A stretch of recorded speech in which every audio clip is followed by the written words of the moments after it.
Hi everyone, a very warm welcome to all of you. This is your English companion Archana and you are at English Coach Archana. अगर आपने अभी तक ये channel नहीं subscribe किया है so do not wait and do it right away. In this video, I am going to particularly talk about present perfect tense. If you don't know anything about simple past tense, तो उसका link जो है मैं वो description में डालने वाली हूँ, तो आप उस वीडियो को जरूर विजिट कीजिएगा. उससे आपके सारे कॉन्सेप्ट्स जो हैं वो सिंपल पास्ट टेंस को लेकर क्लियर हो जाएंगे.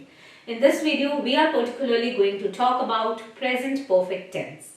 In order to understand present perfect tense, सबसे पहले हमें ये बात समझना जरूरी है कि has और have और had की गुत्थी क्या है.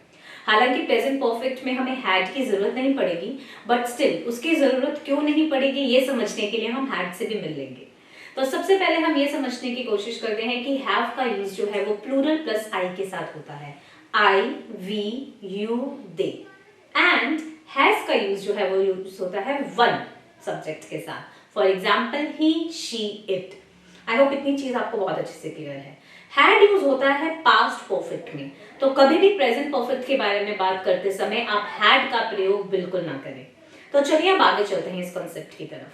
प्रेजेंट परफेक्ट यूज होता है एक ऐसे एक्शन के लिए जिसकी शुरुआत पास्ट टेंस में हुई थी मगर जो अनफिनिश्ड एक्शन है या जिसका इम्पैक्ट अभी भी देखा जा सकता है. For example, if you ask me Archana where are your parents, I will say they have gone to supermarket. They have gone. Have plus third form of go. They have gone to supermarket. मतलब वो supermarket गए हैं. Past में गए थे, may be आधा घंटा पहले, 20 मिनट पहले या 2 घंटे पहले, और अभी भी वो वही हैं. So the act of being in supermarket is still in process. So that is why this is termed as incomplete or unfinished action of the past. Similarly, if you ask me, how many books have you read till now? So I will tell you, I have read about 150 books and I am reading my 151st. That means कि 150 किताबें मैं अब तक पढ़ चुकी हूँ और अभी जो है मैं अगली किताब भी शुरू कर चुकी हूँ. So इसका मतलब क्या हुआ कि वो किताबें मैं पढ़ चुकी हूँ मगर I still continue to read. Reading is an activity जो मैंने अभी तक करना खत्म नहीं किया है, इसलिए यहाँ पर हम प्रेजेंट परफेक्ट का यूज करेंगे. सिमिलरली, अगर मैं अपने दरवाजे के बाहर खड़ी हूँ, आराम से किसी का इंतजार कर रही हूँ और मेरे नेबर आके पूछने हैं कि अर्चना बाहर क्यों खड़े हो, अंदर क्यों नहीं जा रहे हो, तो मैं बोलूंगी आई हैव लॉस्ट माई कीज. मतलब मुझसे मेरी चाबियां गुम हो गई हैं.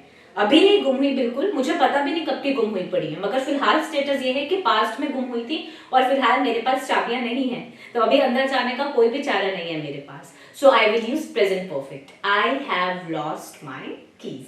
इसी तरीके से अगर मैं थर्ड पर्सन के साथ यूज करना चाहूँ ये स्ट्रक्चर, तो मैं has plus third form of the verb use करूंगी. For example, if you ask me where is your sister right now, I will tell you she has gone to the park for a walk. वो park गई हुई है, अभी नहीं गई, थोड़ी देर पहले गई थी, बट फिलहाल कहाँ है, पार्क में ही है. इसी तरीके से if you ask me Archana from where have you completed your masters, I will tell you I have completed my masters from Miranda House. यहाँ पर मैंने प्रेजेंट परफेक्ट क्यों यूज किया, क्योंकि मास्टर्स खत्म किए हुए भी मुझे अब 3-4 साल हो चुके हैं, क्योंकि वो मास्टर्स डिग्री का जो इम्पैक्ट है वो अभी भी मेरे पास है, मैंने मास्टर्स की हुई है, राइट. तो इसीलिए मैं यहाँ पर भी प्रेजेंट परफेक्ट का यूज करूंगी. आप एक चीज को गौर फरमाइए, कभी भी आपने किसी से इस तरीके से क्वेश्चन पूछना हो कि क्या तुमने कभी ये किया है, या किसी को आपने ये बताना हो कि मैंने तो ये कभी नहीं किया, उसके लिए भी हम प्रेजेंट परफेक्ट का यूज करते हैं. For example, I have never been to Singapore. He has never been to Chennai. My father has never used a laptop in his entire life. My mother has never cooked non-vegetarian in her kitchen. My elder sister has never made a video call to me on her own. मतलब ये सारी चीजें अब तक कभी नहीं हुई हैं. मैंने प्रेजेंट परफेक्ट का इस्तेमाल इसलिए किया क्योंकि जब तक जान है तब तक जहान है. अभी ये चीजें हो सकती हैं, हो सकता है my sister ends up calling me tomorrow on video, but अक्सर ऐसा होता है कि जब भी मुझे अपने सिस्टर से कनेक्ट करना होता है वीडियो कॉल के थ्रू, तो मैं उन्हें कॉल करती हूँ. इस तरीके से स्ट्रक्चर को यूज किया जाता है. इसी तरीके से अगर हमने किसी से क्वेश्चन पूछना हो कि have you ever been to Chennai, have you ever been to Singapore, have you ever slapped any stranger in a public place, तो ये सारे क्वेश्चंस जो है वो मैं आपसे आपके अब तक के जीवन के एक्सपीरियंस के आधार पर पूछ रही हूँ.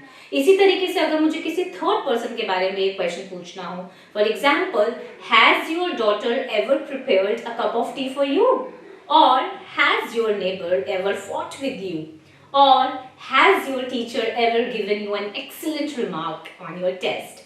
I hope this structure is clear to you. It's very simple, one of the most often used concepts in English grammar, hands down. So you should definitely master this concept, guys. Very simple. All you need to know is these three things. The first thing is the use of have and has. Have is used with plural plus I and has is used with third person singular. The second thing that you have to keep in mind is you need to know the third forms of the verb. And third, but definitely not the least thing that you have to remember is that this structure is used for any action that has started in the past but still remains unfinished or incomplete in the present. If you like this video, please do give it a like and subscribe our channel, and I will come up with the explanation about present perfect tense and past perfect tense differences in the next video. Till then, take care. Bye-bye.